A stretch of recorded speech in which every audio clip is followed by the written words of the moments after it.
안녕하십니까. 12월 23일 오전 11시를 가리키고 있습니다. 저는 어제 이 방송을 통해서 최불암 씨가 조선일보와의 인터뷰를 통해서 한 말, 문재인 대통령이 국정을 어떻게 이끌고 가고 있는지 우리는 자세히 알지 못한다. 그리고 함부로 내 생각을 바깥으로 얘기하기도 어려운 세상이 됐다. 민주화 이후에 이런 정권 아래서는 처음 겪는 일이다. 그러니 답답하다. 그러니까 이런 말을 토로했습니다. 상당한 반향이 있었다고 생각합니다. 저는 최불암 씨의 이런 토로에 곁들여서 문재인 대통령은 그가 헌법에 의해서 선출된 대통령으로서 국가 원수이며 행정부 수반으로서 그의 직무가 어떤 것인지를 깨닫지 못하는 경우가 많이 있다.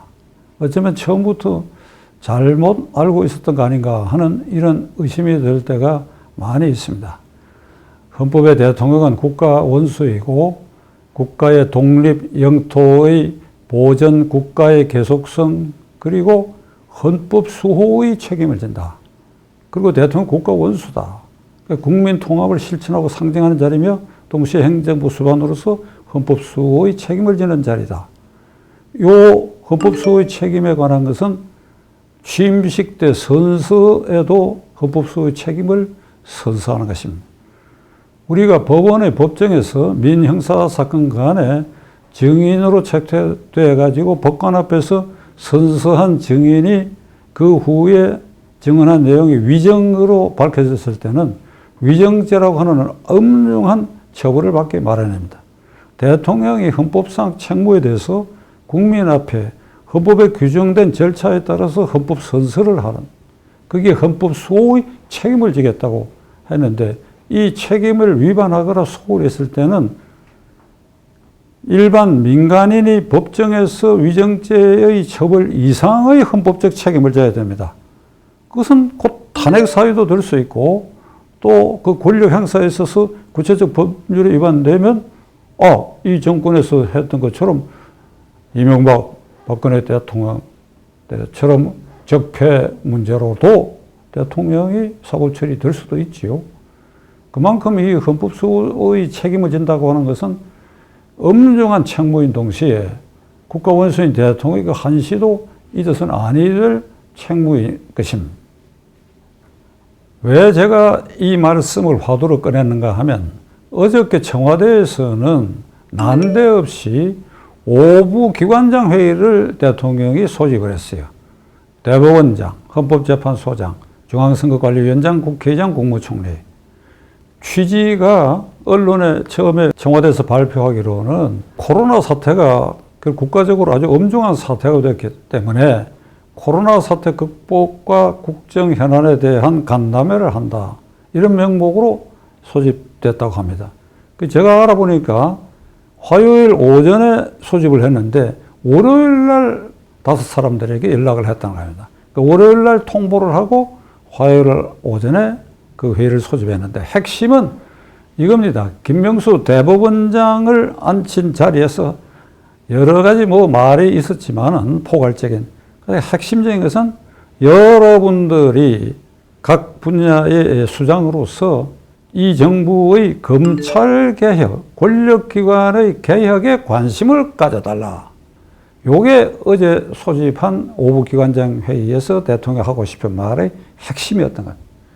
대법원장이나 헌법재판소장 또는 이를 바라다보고 있는 그 구성원들이 대통령의 그 말, 권력기관 개혁, 검찰 개혁에 여러분들이 관심을 가져달라. 대법원장과 헌법재판소장이 관심을 가져달라고 하는 그 말에 그 메시지의 의미가 무엇이라고 하는 것은 그 당사자들 또 김병수 대법원장 휘하의 전국 법관들, 헌법재판소장 이하의 헌법재판관들이 그 말의 의미를 못 알아들을 리가 없지요.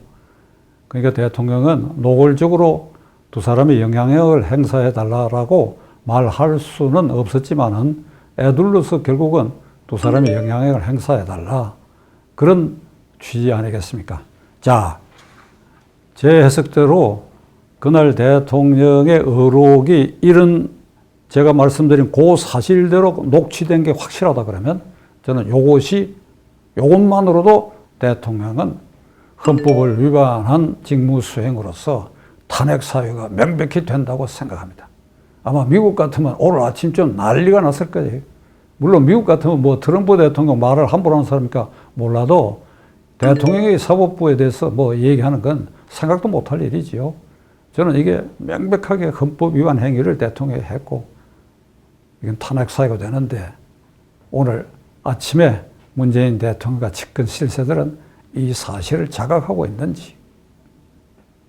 이번 주일 들어와서 문재인 대통령에게 아주 민망한 일이 발생을 했습니다. 미국을 비롯해서 구라파 여러 선진국 그리고 동아시아에서도 싱가포르까지 전부 코로나 백신을 확보해가지고 지금 접종이 시작됐고 그리고 내년 초반기에 전 국민에게 접종이 실시되는 그런 광경을 바이든 미 대통령 당선자가 직접 공개적으로 접종하는 이런 화면을 우리는 보고 있는데 우리 정부는 확보되지 않았습니다. 언제 확보될는지 감감무소식이고 그래서 당국자들이 지금 발뺌하기 아주 열중하고 있습니다. 국무총리는 지난 7월 달에 이게 수그러졌기 때문에 미처 그 부분을 생각 못했다. 이런 와중에 질병관리본부장을 지냈던 이종구 서울대학 교수가 인터뷰에서 어떤 것을 말을 했는가 하면 지난 2월과 6월 질병 관련, 코로나 관련 대책회의에서 대통령이 참석한 가운데 자신이 2차례에 걸쳐서 백신과 치료제, 그러니까 백신 확보가 시급하다고 하는 것을 2차례에 걸쳐서 2월 달과 6월 달에 얘기했는데도 대통령이 아무런 반응을 보이지 않았고 오히려 관련자들이 자기의 말을 막는 이런 모습을 보였다 하는 증언까지 나왔습니다. 자, 이것이 논쟁이 되자 청와대에서는 어떤 발표를 했는가 하면 지난 4월 달에 대통령은 관계기관에 백신 확보를 명령한 일이 있다. 이렇게 얘기를 했고 월요일 날 수석보좌관 회의에서는 질타했다. 대통령에게. 왜 백신 확보를 소홀했냐. 질타했다. 이런 보도가 나왔습니다. K방역이 세계적으로 주목을 받고 있다. 그걸 PR하는데 1억 달러, 1,200억 원을 쓴 문재인 대통령이 백신 확보라든지 국민의 건강을 우선해야 하는 이런 문제는 뒷전이고 PR에다가 홍보에다가 전념하다가 보니까 이 백신 확보가 이만큼 늦어졌다. 이건 명백히 백신 확보에 관한 대통령의 직무유기라고 할 수밖에 없습니다.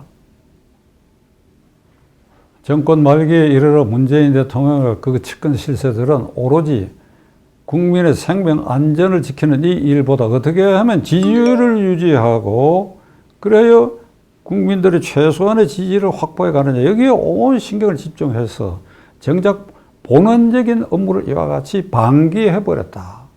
이거 통탄할 일이라고 생각합니다. 북한에 대한 여러 탈북민 단체들이 이 전단을 살포하는 것을 원천적으로 봉쇄하는 이른바 전단 살포 금지법을 국회에서 아주 졸속으로 우격다짐으로 통과시켰습니다. 자, 이 후유증이 심각합니다. 우선 유엔에서 이 문제를 삼고 있어요. 유엔에서. 한국 정부는 북한의 인권에 대해서 이렇게 외면하느냐. 인권이라고 하는 것은 전 세계의 보편적 가치다. 북한과 같이 폐쇄된 국가에서 그 인권 문제는 우리가 어떤 나라든지 간에 이 인권 계획과 인권 개선을 위해서 말해야 되고 행동해야 되고 그들에게 압박을 가해야 되고 하는데 한국 정부가 그러한 민간의 활동을 이렇게 원천 차단했다고 하는 것은 도저히 용납할 수 없는 일이다. 영국 의회에서, 미국 의회에서, 미 국무부에서까지 이 문제에 대해서 대통령이 재고하라. 거부권을 행사하라는 소리가 노골적으로 나올 상황이 되었습니다. 이제 정권이 미국은 바뀌었습니다. 바이든 대통령은 트럼프 대통령보다도 훨씬 인권 문제에 대해서 전 세계적인 인권 문제에 대해서 깊은 관심을 가져왔던 사람인데 이 문제로 문재인 정권과 바이든 행정부와는 충돌하게 생겼습니다.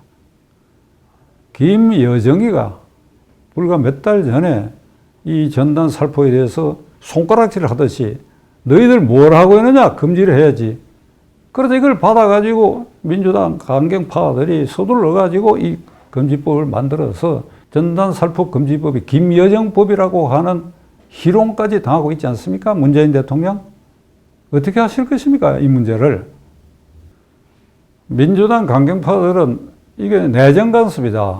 이 내정에 왜 간섭하느냐. 이런 볼멘 소리를 하는데 앞에 말씀드린 것처럼 국제적으로 인권 문제는 전 세계적인 자유민주주의 국가에서의 범세계적인 보편적 가치입니다.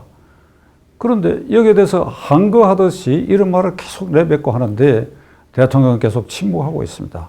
이거 대통령이 직무를 유기하는 것이지요. 윤석열 검찰총장의 징계 사태로 전 국민을 마음을 황폐화시켰습니다. 검찰 조직만 황폐화 되는 것이 아니라 이를 바라보는 국민이 법치주의를 대통령이 앞장서서 이렇게 훼손할 수 있느냐? 어떻게 이렇게 훼손할 수 있느냐? 급기야는 이 문제 때문에 어제 대법원장까지 불러가지고 윤석열 총장의 징계 처분, 가처분에까지 영향을 미치려고 하는 이런 모습을 보였습니다. 청와대는 법무부의 검사징계위원회에서 검찰총장 윤석열의 2개월 정직 처분의 그 결정에 대해서 대통령은 재량권이 없다. 그러니 기계적으로 사인을 하는 것이다. 이렇게 발표를 했습니다.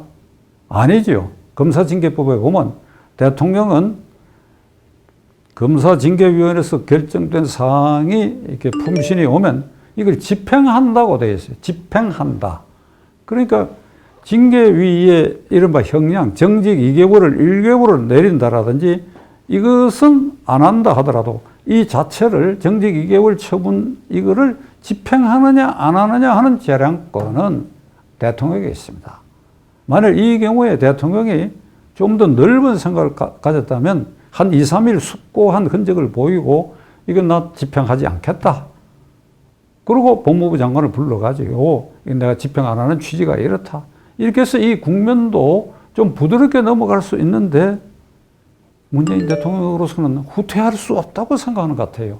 제가 지금 말씀드린 것처럼 징계 처분에 대해서 집행을 내가 하지 않겠다 이러면 자기가 막다른 골목에 다다르는 거 아니냐 하는 이런 생각을 하는 것 같아요. 요 순간에 대통령으로서 마음을 먹어야 하는 것은 나는 국가 원수다. 국민 통합을 실천하는 사람이다.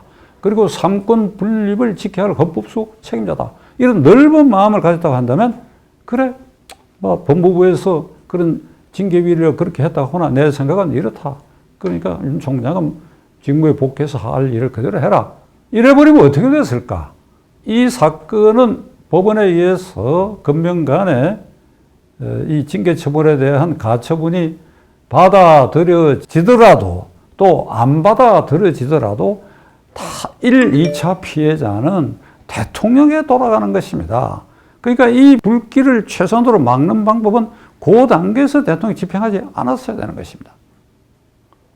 시청자 여러분, 오늘 아침에 제가 몇 가지 사례를 들었습니다만 여기에 많은 사례가 있는데 일단 나머지는 다음 기회에 말씀드리기로 하고 제가 말씀드리는 핵심은 이겁니다. 대통령은 누가 대통령이 됐든지 간에 헌법 절차에 의해서 선출된 이상 그 헌법에 규정되는 책무가 무엇인지를 깊이 깨닫고 헌법 수호의 책임자로서의 그 책임을 다해야 되고 무엇보다도 국민 통합의 실천자로서 항상 국민 가까이 있어야 된다. 어제 제가 최불암 씨의 그 말을 인용한 것도 결국은 대통령이 무슨 생각을 하고 있는지 그걸 몰라서 불안하다.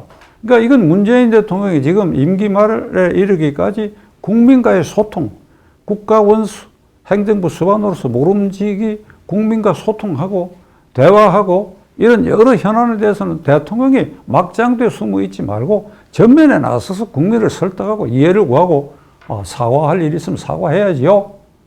그런 답답한 심정에서 제가 지금 말씀드리는 것입니다.